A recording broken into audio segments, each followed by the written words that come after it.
Welcome to my YouTube channel. Welcome to my YouTube channel. Welcome to my YouTube channel.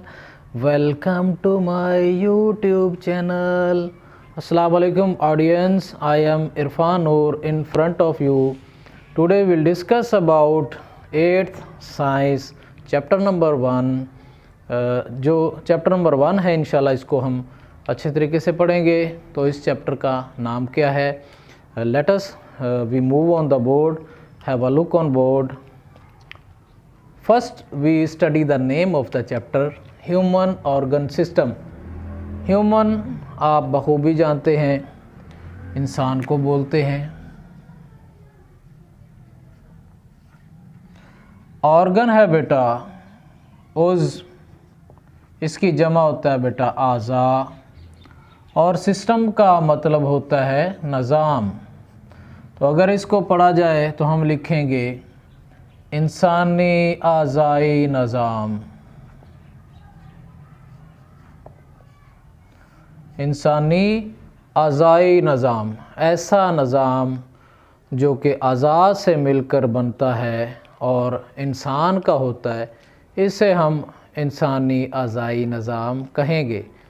लेकिन इन अज़ा को पढ़ने से पहले सबसे पहले हम ये समझते हैं कि जो है ये ऑर्गन बनते कैसे हैं।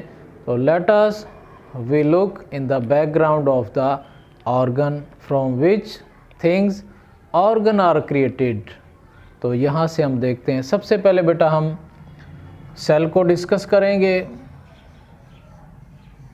सेल क्या होता है बेटा? Cell is the basic structural and functional unit of life, ज़िंदगी की फेलियाती और बुनियादी इकाई। तो ये ज़िंदगी की कामों की और जो है ज़िंदगी की बुनियादी इकाई ये क्या है? सेल है। मिसाल के तौर पर हम एक घर बनाते हैं, तो घर किस चीज़ का बनता है? ईंटों का। ईंटों के अलावा भी चीज़ें होती हैं, लेकिन जब तक हम घर बनाने में ईंट का इस्तेमाल नहीं करेंगे तो घर मुकम्मल नहीं होगा। लिहाजा इसी तरीके से अल्लाह ताला ने यह निज़ाम बनाया है कि जब तक जो है सेल प्रोड्यूस नहीं होगा तो लाइफ कैन नॉट क्रिएट। तो इसी लिहाज से बेटा हम इसके अंदर जो है सबसे पहले सेल को डील करते हैं। Cell is the functional basic structural unit of life. अब सेल से बेटा क्या आगे बनता है? सेल से बेटा आगे हमारे पास टिश्यूज़ बनते हैं। अब टिश्यू से आगे बेटा जो चीज़ें बनती हैं वो बनती हैं ऑर्गन। अब ऑर्गन से आगे ऑर्गन सिस्टम्स।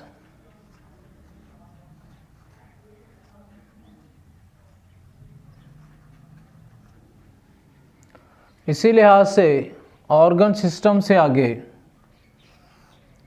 जो हमारे पास बनेगा ये एक ऑर्गेनिज्म बन जाता है। ऑर्गेनिज्म से आगे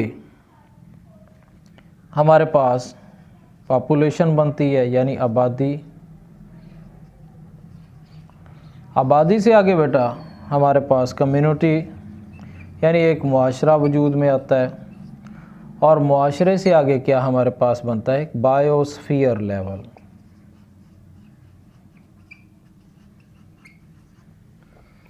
बायोस्फीयर लेवल। तो ये हमारे पास जो है इस तरीके से सेल से टिश्यूज़, टिश्यूज़ से ऑर्गन, ऑर्गन से ऑर्गन सिस्टम्स, और ऑर्गन सिस्टम से ऑर्गेनिज्म यानी कि जानदार बनता है। और फिर हमारे पास जानदार से पॉपुलेशन यानी आबादी बनती है। पॉपुलेशन से कम्युनिटी, और कम्युनिटी से क्या है? बायोस्फीयर लेवल, यानी एक पूरी कायनात जो है वजूद में आ जाती है। अब हम पहले ऑर्गन सिस्टम की तरफ बढ़ने से पहले ऑर्गन को देखते हैं कि ऑर्गन क्या होते हैं। हमारे जिस्म के अंदर बेटा मुख्तलिफ़ किस्म के ऑर्गन मौजूद हैं, जैसे कि हमारा हार्ट, दिल, ये ऑर्गन है। इसी लिहाज से बेटा हमारी आइज़, ये भी ऑर्गन है। ईयर्स, ये भी ऑर्गन है। स्टमक, ये भी ऑर्गन है। Small intestine, large intestine, liver, kidneys. इसी तरीके से बेटा जो है काफ़ी ज़्यादा जो है हमारे जिस्म के अंदर जो है ये ऑर्गन मौजूद हैं। अब इन्हीं से ही ऑर्गन सिस्टम बनते हैं और ऑर्गन सिस्टम भी मुख्तलिफ़ किस्म के होते हैं। तो इसके अंदर हम अभी जो है डील करते हैं कि ऑर्गन सिस्टम कौन कौन से होते हैं। यहाँ पर तो जो हमने जो इस यहाँ पढ़ना है अभी वो नर्वस सिस्टम है। नर्वस सिस्टम के अलावा भी हमारे पास जिस्म के अंदर रेस्पिरेटरी सिस्टम भी होता है, यानी जिस्म के अंदर मौजूद जो है हमारे पास निज़ाम तनफ़ुस, सांस लेने का निज़ाम। नर्वस सिस्टम के अंदर जो चीज़ें होती हैं वो ब्रेन होता है। ब्रेन हमारे पास होता है। स्पाइनल कॉर्ड होता है। इसके अलावा न्यूरॉन्स, नर्व्स, ये चीज़ें जो है हमारे जो है नर्वस सिस्टम में मौजूद। जबकि रेस्पिरेटरी सिस्टम में अगर देखा जाए तो इसमें हमारी जो है सांस लेने वाली नाली होती है, ठीक है, सांस की नाली।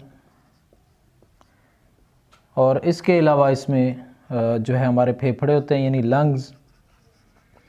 और इसके अलावा जो है हमारा जो है नोज़ होता है यानी नाक होता है, ठीक है। तो इस तरीके से ये बेटा इसमें होती है। इसी लिहाज से एक हमारे पास सर्कुलेटरी सिस्टम भी होता है। सर्कुलेटरी सिस्टम ये मुख्तलिफ़ सिस्टम हैं। सर्कुलेटरी सिस्टम में निज़ाम दौरान खून का निज़ाम, यानी इसमें अगर आप देखा जाए तो इसके अंदर जो है हमारी जो है वेन्स, आर्टरीज़ और कैपिलरीज़ ये इनमें शामिल होती हैं।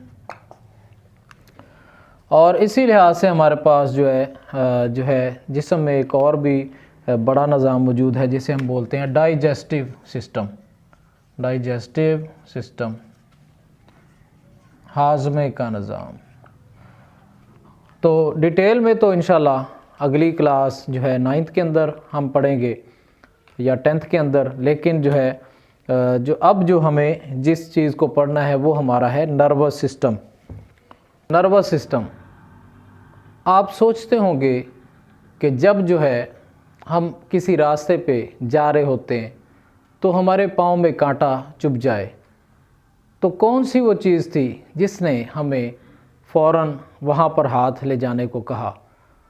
इसी लिहाज से और भी जो है हम देखते हैं कि सड़क पे जाते हैं तो सड़क पार करते हैं तो हम किस तरीके से बार बार जो है देख के दाएं बाएं सड़क पार करते हैं। पीछे से आती हुई गाड़ी की आवाज़ सुन के हम अचानक चौंक जाते हैं, तो ये हमें कौन बताता है? तो दरअसल अल्लाह ताला ने हमारा एक निज़ाम जिस्म में बनाया हुआ है, उस निज़ाम को नर्वस सिस्टम कहते हैं। अब ये नर्वस सिस्टम जो है ये 2 पार्ट पे मुश्तमिल होता है। तो in fact there is a system in human body which can carry messages from all part of the body and send next to our part of the body। ये पैगामात को जिस्म से वसूल करता है और हदायत आगे जो है इंस्ट्रक्शन उनको आगे जो है ये भेजता है, तो जिस पर अमल करते हुए हमारी बॉडी वर्क करती है और हम मुख्तलिफ़ जो है कामों से बच जाते हैं।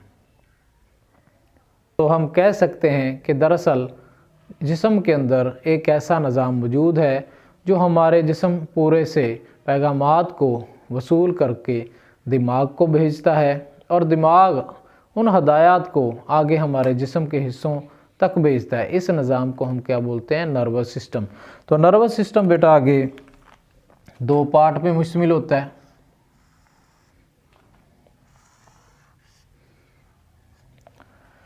एक हमारे पास है बेटा CNS और दूसरा बेटा PNS। C for central nervous system,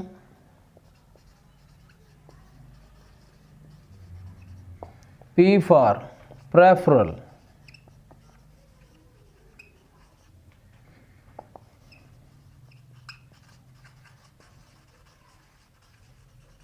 nervous system. Central nervous system के अंदर बेटा मेन 2 पार्ट होते हैं। एक बेटा होता है हमारा ब्रेन और दूसरा बेटा हमारे पास स्पाइनल कॉर्ड। जबकि peripheral nervous system it is the spreading of nerves throughout the body.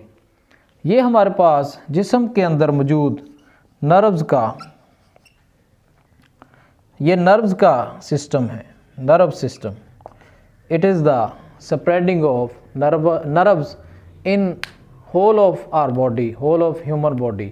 तो इसे हम क्या बोलेंगे? Peripheral nervous system. जिस्म के अंदर मौजूद नर्व्स का निज़ाम प्रेफरल नर्वस सिस्टम कहलाता है। जबकि सेंट्रल नर्वस सिस्टम ये ब्रेन और स्पाइनल कॉर्ड पर मुश्तमिल होता है। इसी तरीके से हम जो है अगर वो आपसे पूछें कि what is central nervous system, तो आपने बताना है it consist of 2 parts. Central nervous system consist of 2 part which are known as brain and spinal cord. अगर वो आपसे ये पूछते हैं कि प्रेफरल नर्वस सिस्टम क्या है, what is peripheral nervous system, तो peripheral nervous system is the system spreading of nerves whole of the body of human body, throughout the body of human. इंसान की सारी जो है जिस्म के अंदर फैली हुई नर्व का निज़ाम जो है ये कहलाता है। तो इस तरीके से आप CNS और PNS को भी जो है आप लिख सकते हैं कि पूरे जिस्म के अंदर फैली हुई नर्व का निज़ाम ये प्रेफरल नर्वस सिस्टम है। और सेंट्रल नर्वस सिस्टम 2 बड़े हिस्सों पर मुश्तमिल होता है, जिसको हम जो है ब्रेन यानी दिमाग और स्पाइनल कॉर्ड कहते हैं। अगला छोटा सा टॉपिक वो पूछ सकते हैं कि व्हाट इज़ न्यूरॉन और नर्व सेल। न्यूरॉन या नर्व सेल एक ही है। इसके बारे में अगर पूछें तो आपने इस तरीके से डिफ़ाइन करना है, neuron is the basic structural and functional unit of nervous system. तो जिस तरीके से सेल जो है ये लाइफ का स्ट्रक्चरल बेसिक यूनिट है, इसी लिहाज से नर्वस सिस्टम का न्यूरॉन और नर्व सेल है। यानी हमारे जो है नर्वस सिस्टम की बुनियादी फेलियाती इकाई जो है वो क्या है? न्यूरॉन या नर्व सेल है। तो न्यूरॉन या नर्व सेल जो है ये ब्रेन, हमारा जितना भी जो है ये नर्वस सिस्टम है, हमारा ब्रेन, हमारा स्पाइनल कॉर्ड, नर्व, ये सारी किसकी बनी होती हैं? ये न्यूरॉन की या नर्व सेल की बनी होती हैं। तो in human body brain, spinal cord, nerves are all composed of neuron और nerve cell। अब अगली जो डेफिनेशन है, इंसानी जिस्म के अंदर जो है दिमाग, स्पाइनल कॉर्ड, नर्व, ये तमाम न्यूरॉन या नर्व सेल के बने होते हैं। अब इसी लिहाज से हम जो है नर्व इम्पल्सिस की डेफिनेशन पढ़ते हैं।